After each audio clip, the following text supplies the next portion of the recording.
Apreciados amigos, aquí estamos una vez más con ustedes, el pastor Luis Aguiluz, para el repaso de la lección de la escuela sabática. Mis queridos amigos, hemos llegado al final de la lección de este trimestre. El estudio durante todo este trimestre ha sido temas del Evangelio según San Juan y hoy día vamos a repasar el último, que se titula Epílogo, conocer a Jesús y su palabra. Nuestro Señor Jesucristo estuvo durante muchos años, ¿no? 3 años y medio para ser exacto, hablando, predicando, enseñándoles lo que tenían que hacer una vez que Jesús ascendiera a los cielos. Jesús dedicó tiempo, estuvo orando con ellos, orando por ellos, preparándolos para que enfrenten las dificultades que iban a venir. Y ahora, después de su muerte, los discípulos volvían a Galilea, se volvieron a la pesca, estaban volviendo a sus antiguos caminos, a su vida anterior. Jesús viene para confirmarlos. Jesús se aparece allí en Galilea, comienza a prepararles una comida. Él les dice que tiren la red al otro lado y pescan abundantemente y se dan cuenta que es Jesús. Cuando vienen, Jesús le dice a Pedro, Pedro, me amas. Se lo dice 3 veces. Y aquí Pedro comienza a manifestar su dependencia de Dios. Ahora él había aprendido que no debería confiar en sí mismo, sino en el Señor. Así que termina esta lección, ¿no? Porque ya debería haber terminado en el capítulo 20, pero en el capítulo 21 él da un poquito más para confirmar, para arraigar a sus discípulos en la palabra y mostrarnos a nosotros también, mis hermanos, que debemos estar cimentados en la palabra de Dios para poder conocer a Jesús y para poder servirle como nuestro Dios y Señor. Así que vamos pues a el repaso de la lección de esta semana, así que regresamos.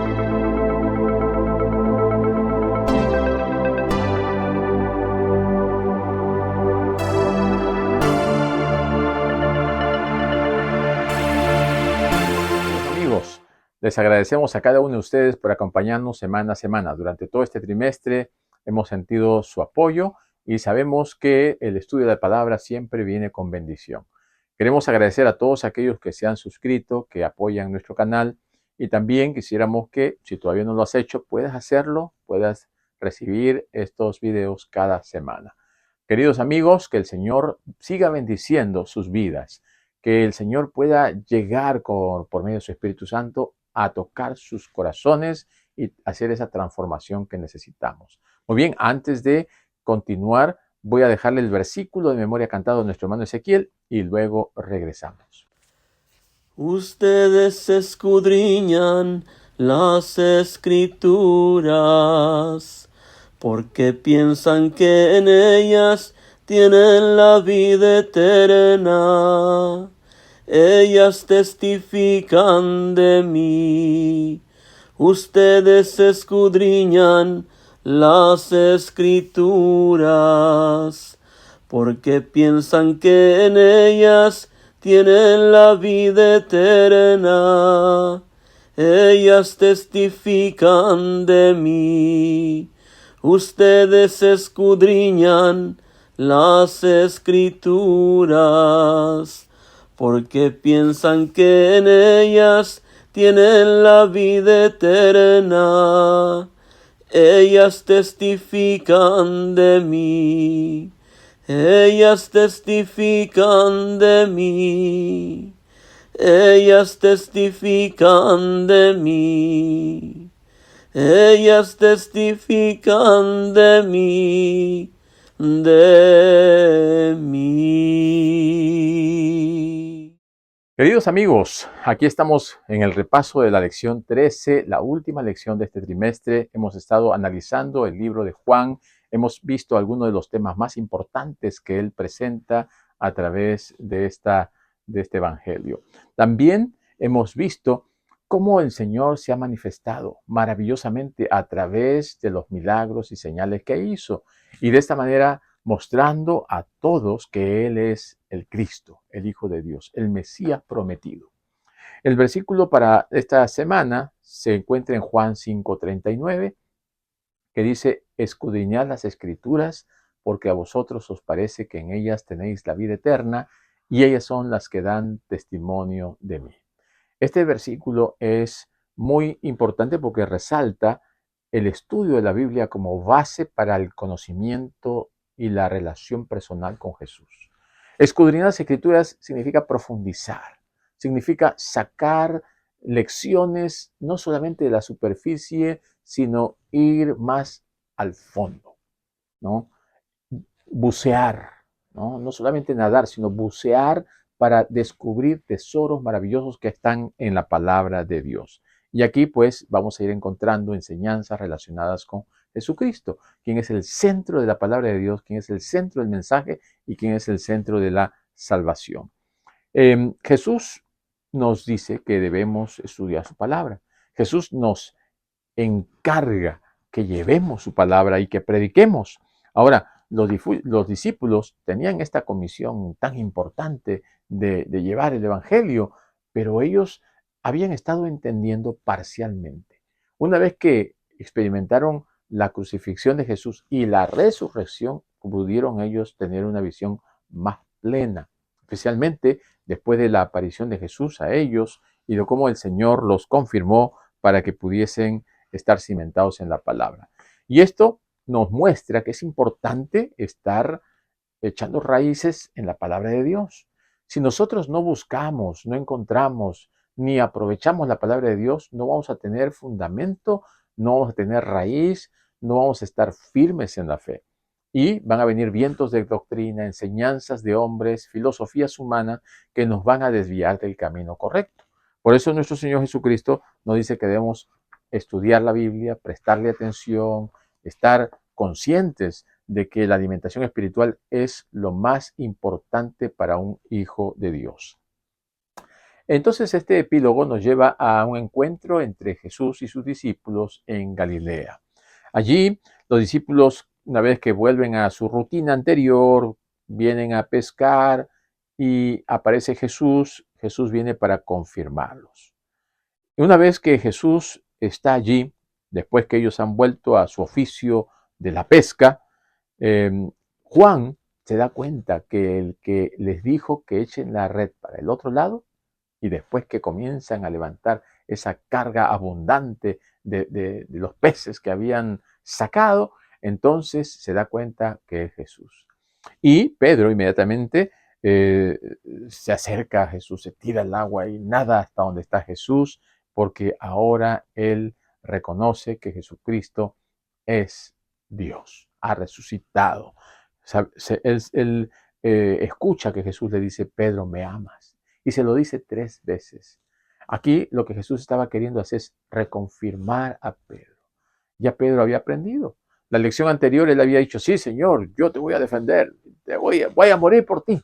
Y el Señor le dijo, antes que gallo cante, tú me negarás 3 veces. Ahora Jesús 3 veces le pregunta si lo ama. Y él le dice, tú, Señor, lo sabes. Ya no se centra en él, ahora se centra en Jesús. Tú, Señor, tú sabes todas las cosas. Tú sabes que te amo, ¿no? Y el Señor le encarga a sus corderos, a sus ovejas, para que las apaciente, para que las cuide, para que las proteja, para que las guíe por el camino correcto. Y esa es labor de un pastor. Alimentar a sus ovejas, cuidarlas, protegerlas, guiarlas. Y ese es el encargo que el Señor ha hecho a cada uno de los líderes, de los pastores. Pedro pues aquí está aprendiendo de la humildad de Jesús, porque tenemos que aprender de nuestros maestros, de nuestros líderes. Jesús es nuestro maestro por excelencia y los discípulos aprendieron de Jesús la humildad. Pedro ahora le dice, Señor, tú lo sabes todo. Él está encarnando ahora una experiencia de humildad. Su respuesta se centra en la humildad. Y esta humildad es la que Jesús reconoce. Y es importante para, pues, restaurar a Pedro en el ministerio. Pedro tal vez estaba desanimado, Pedro tal vez estaba pensando que él no era idóneo para esta misión, pero Jesús, que conoce nuestros corazones, que conoce nuestras debilidades, Él viene a decirnos, tú puedes levantarte, tú puedes reiniciar el camino, tú puedes hacer las cosas con la ayuda de Dios. Tienes que aprender, cuando te caes, levántate. Y cuando te levantes, mira a Jesús, sigue adelante, no te desanimes. La humildad es una de las principales herramientas del Hijo de Dios para triunfar. Y también es una cualidad para el ministerio, lo cual nos ayuda a centrar nuestros ojos en Jesús y no en nosotros mismos. Porque este es un error de muchas personas. Comienzan a verse a sí mismos, quieren ponerse como ejemplo, quieren demostrar que ellos son lo máximo, ¿no? Cuando en realidad el que es lo máximo es Jesús. Nosotros no somos nada sin Jesús.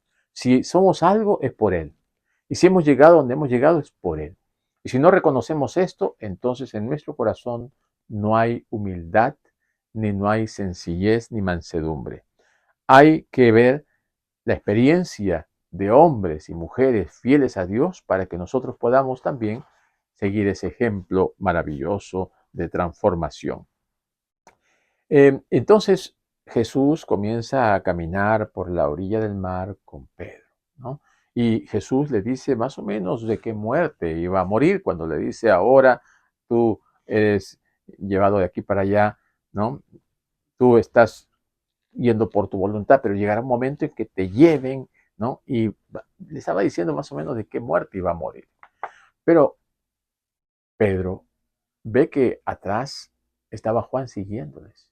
Y le dice, ¿y este qué? ¿No? Y Jesús le dice, si yo quiero que quede hasta que yo vuelva, ¿qué contigo? ¿No? ¿A ti qué? Entonces, esa es una actitud que el Señor quiere cambiar en el corazón de Pedro. Porque Pedro estaba más preocupado en los demás que en él. El Señor quiere cambiarlo a él, pero él está mirando a otros. A veces nos pasa eso a nosotros también. En vez de mirar lo que el Señor está haciendo en mi vida, comenzamos a ver lo que pasa en la vida de otros. Y ponemos nuestros ojos en los demás en vez de ponernos a nosotros como el objetivo de cambio, de transformación a través del poder maravilloso de Dios.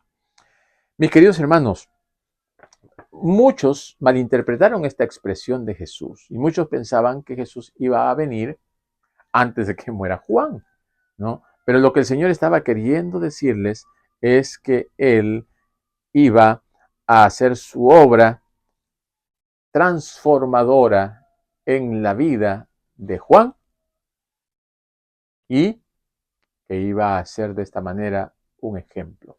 Juan no murió hasta la vejez. Los demás discípulos murieron con una muerte de sacrificio, de mártir, ¿no? Sufriendo, agonizando hasta el final. Entonces Jesús estaba dándoles una expresión de deseo, ¿no? Como que desea venir antes de que Él muera, pero no era una profecía. Jesús no estaba enfatizando que eso así iba a ocurrir. El Señor desea que nosotros nos preparemos para que cuando nos toque ir al descanso, lo próximo que veamos es a Jesús en la nube de los cielos. ¿Cuál es el objetivo de cada uno de nosotros? Seguir a Jesús, que Él sea nuestro maestro, nuestro guía, nuestro ejemplo. Nosotros debemos estar preparados, sí, cada día, como si fuese nuestro último día de vida. Nosotros debemos estar listos para cuando el Señor nos llame.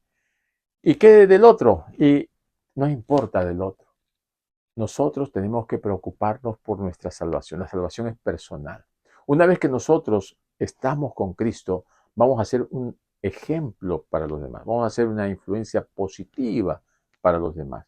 Y vamos a animar a los demás a que sigan también un buen ejemplo. ¿Por qué? Somos cartas abiertas. Ahora, nuestro Señor Jesucristo también enfatiza de que nosotros somos luz, pero no porque tengamos luz propia, sino porque reflejamos la luz de Él.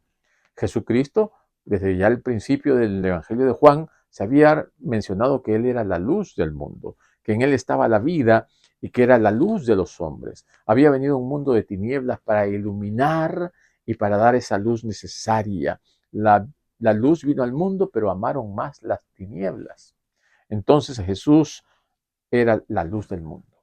Jesús era el que había venido a dar luz y permitir que nosotros transmitiéramos también esa luz a través de nuestro testimonio. La vida cristiana es una vida de compañerismo. no vivimos aislados. En ese compartir, en ese relacionamiento, es donde nosotros mostramos a Cristo, reflejamos a Cristo, damos luz pues a los demás. Si los demás tratan de llevarnos por el camino equivocado, esas tinieblas van a querer opacar la luz de Cristo. Tenemos que aferrarnos al Señor para que nosotros podamos ser realmente la luz que el Señor quiere que seamos. La oscuridad no puede prevalecer. Recuerden que una vez que llega la luz, las tinieblas desaparecen. La luz penetra hasta todos los rincones y la oscuridad se disipa. Eso pasa cuando un cristiano lleno del Espíritu Santo llega a un lugar. Tiene que ser una influencia poderosa, positiva, regeneradora, porque es Dios quien está en él, es Dios quien está usándolo y de esta manera puede presentar a Jesucristo, puede dar a conocer, así como Jesús, que vino del cielo a esta tierra para ser la luz del mundo. Jesús estaba mostrando al Padre, estaba representando al Padre. No es que Jesús era el Padre, pero Jesús y el Padre eran uno. El que ve a Jesús ve al Padre porque son idénticos, son iguales, son semejantes. O sea, el mismo carácter, el mismo amor, ¿no? Y el Padre dice, este es mi Hijo en quien he puesto mi complacencia. Y Jesús dice, todo lo que pidáis al Padre en mi nombre, lo hará, ¿no? Esto es importante. Ahora, los judíos, maestros de la ley, que deberían ser la luz, no estaban siendo la luz. Y Jesús los reconviene de una manera fuerte. Él le dice, ustedes son de vuestro padre el diablo y los deseos de vuestro padre queréis hacer. O sea, están andando en tinieblas, están en la oscuridad, no permiten que la luz de Dios entre en su corazón y disipe esas tinieblas. Por el contrario, están ustedes siguiendo los deseos de su padre el diablo. Si no tenemos cuidado y no nos rendimos en fe y obediencia a Dios, corremos el mismo peligro. El peligro de endurecer nuestros corazones, el peligro de cometer el pecado imperdonable, el peligro de rechazar a Dios cuando creemos que estamos siguiendo o sirviendo a Dios.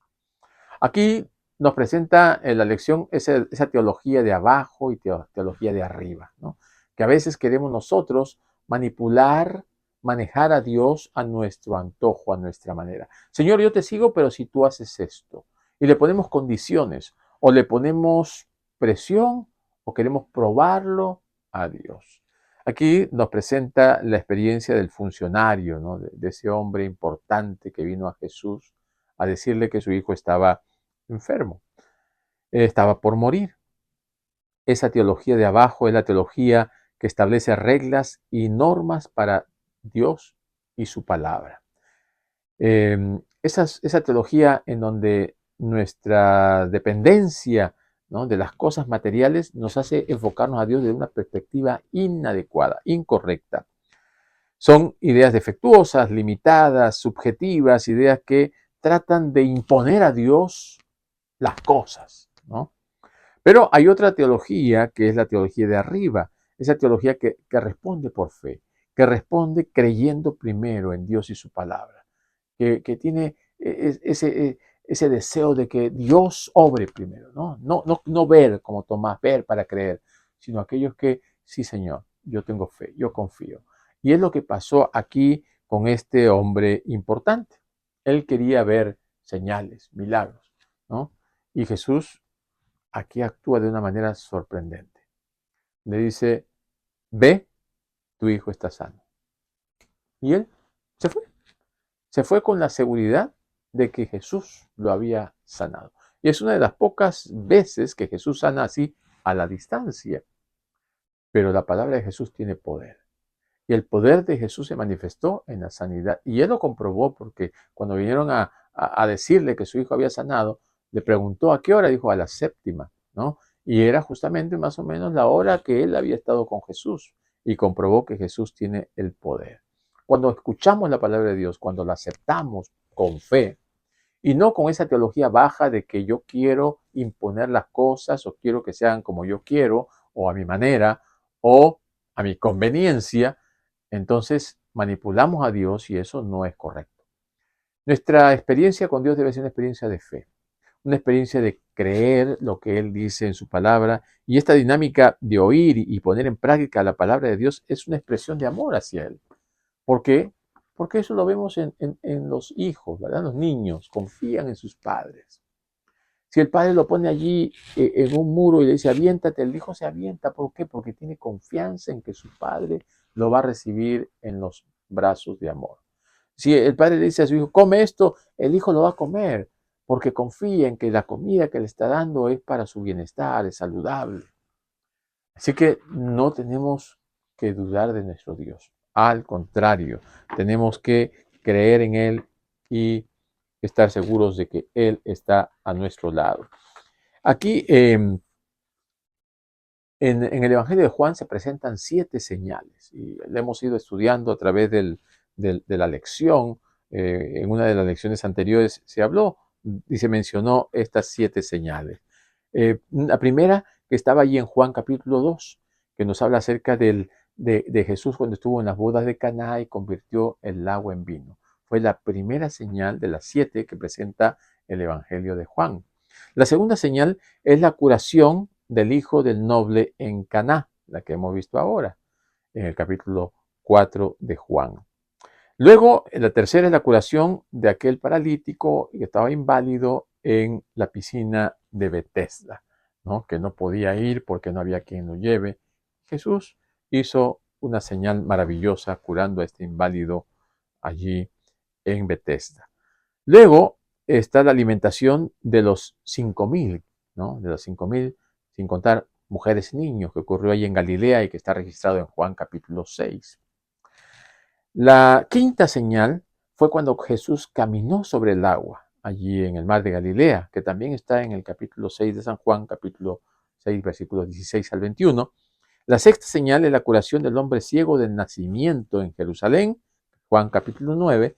Y la séptima señal es la resurrección de Lázaro, que está registrado en Juan capítulo 11. Son 7 señales, ¿no? Algunos manifiestan que el número 7, que es número perfecto, el número de plenitud, es de entre todas las manifestaciones de Jesús, milagros maravillosos que hizo, él seleccionó 7 para mostrarnos que Jesús tiene poder. Y él mismo luego dice, ¿no? Que si se escribieran todas las cosas que Jesús hizo, faltarían libros, ¿verdad? En todo el mundo no habrían libros para escribir todo lo que Jesús hizo. También en el libro de San Juan se presentan en 7 oportunidades que Jesús dijo, yo soy, ¿no? Yo soy. Y esto es importante ahora que estamos terminando con el epílogo. Menciona una vez más, yo soy 7 veces. Es lo que registra Juan. El primero dice, yo soy el pan de vida, ahí en Juan capítulo 6, 35. Yo soy la luz del mundo, en Juan 8, 12. Yo soy la puerta de las ovejas, en Juan 10, 7. Yo soy el buen pastor, en Juan 10, 11 al 14. Yo soy la resurrección y la vida, ¿no? Cuando está en la experiencia de Lázaro, ahí en Juan 11, 25. Yo soy el camino, la verdad y la vida, un versículo muy conocido en Juan 14, 6. Y luego en Juan capítulo 15 dice, yo soy la vid verdadera. Qué maravilloso es cuando uno ve que Jesucristo está actuando, está ministrando en favor de cada uno de nosotros. Si nosotros nos ponemos a ver lo que Jesús hizo, siempre está en función de mostrar cariño, amor, sanidad y salvación a los seres humanos. ¿Qué nos dice finalmente la lección de esta semana? Nos dice, vamos a ir a ver allí en Juan capítulo 12, versículo 32. Dice, y yo, si fuere levantado de la tierra, atraeré a todos a mí mismo. Entonces, el Señor Jesucristo nos muestra que Él es el centro de la atención. Él es el que está llevando el mensaje de salvación, atrayendo a la gente hacia Él. Y dice, si yo fuere levantado, atraeré a todos a mí mismo. El Evangelio de Juan también centra a Jesús como un punto de atracción. Estamos dispuestos nosotros a conocer a Jesús, a aceptar su voluntad, a estar con Él a través de nuestra vida diaria. Es una pregunta que debemos hacernos, porque cuando Jesús es levantado, Él atrae a todos hacia Él.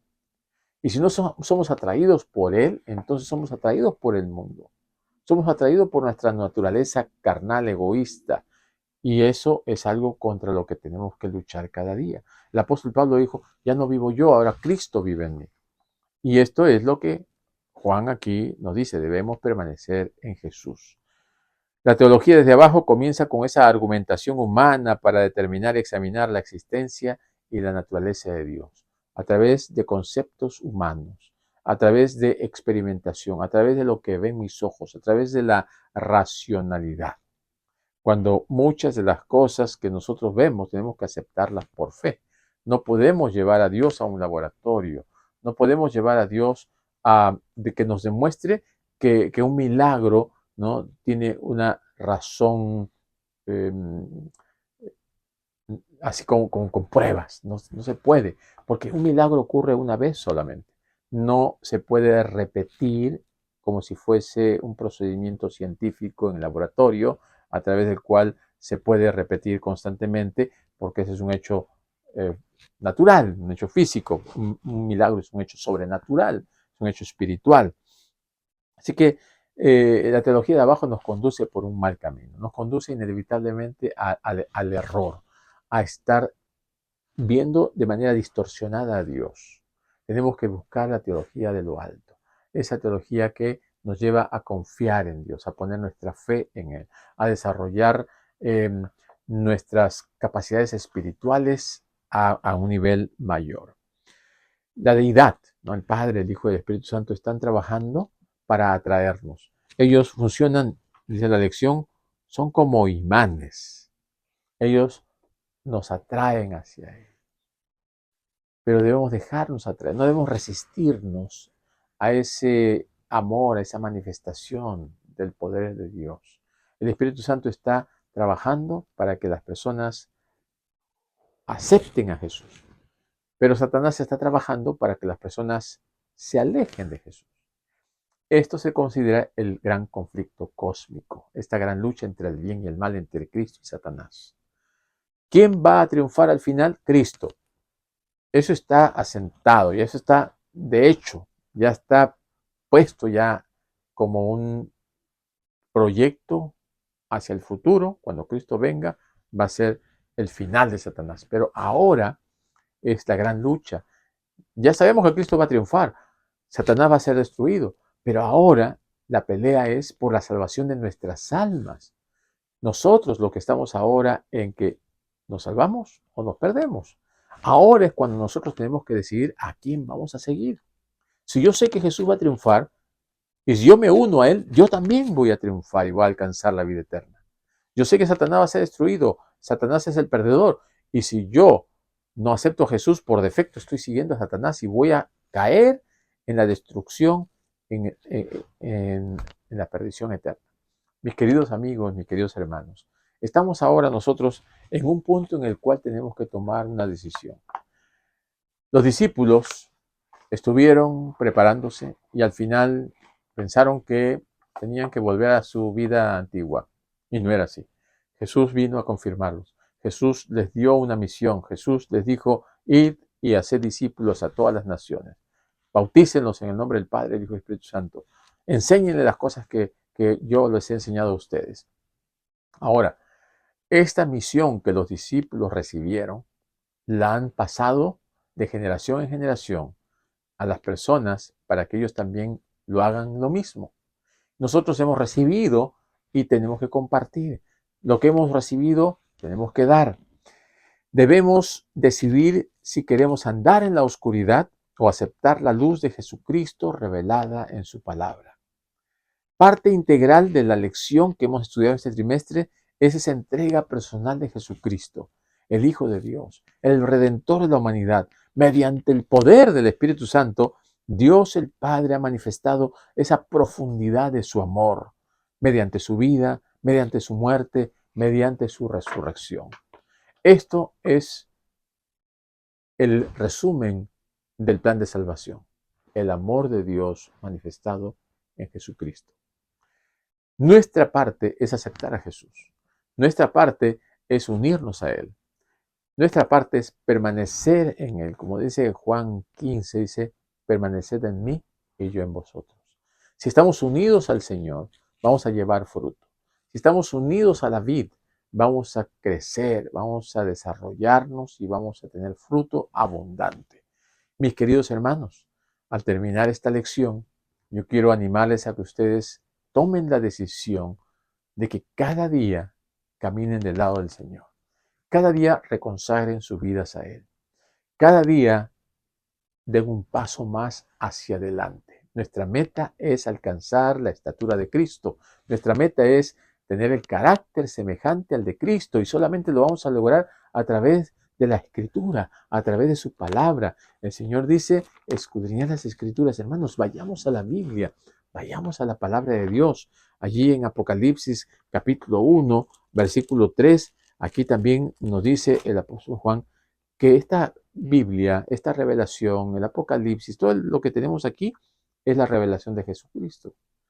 Y esto nos va a ayudar a nosotros a entender que la palabra de Dios nos revela a Jesucristo. Y en el versículo 3 dice, bienaventurado el que lee y el que oye, y también el que guarda las cosas que en ella están escritas porque el tiempo está cerca. Bienaventurado eres tú que lees la palabra de Dios. Bienaventurado eres tú que escuchas la palabra de Dios. Pero también eres bienaventurado porque la guardas, porque la obedeces, porque estás siguiendo a Jesús de cerca, porque no te apartas de Él, porque estás luchando contra el enemigo y porque al final Dios te va a decir, bien, buen siervo y fiel, sobre poco has sido fiel, sobre mucho te pondré, entra en el gozo de tu Señor. Esas palabras van a ser como música a nuestros oídos. Esas palabras van a ser la bendición más grande de poder entrar en el reino de los cielos. Mis queridos hermanos y amigos, tenemos una salvación tan grande a nuestro alcance. Solamente tenemos que recibirla. La salvación viene por gracia, es gratis. No tenemos que hacer nada, el Señor ya lo hizo todo. Y todo lo hizo por amor.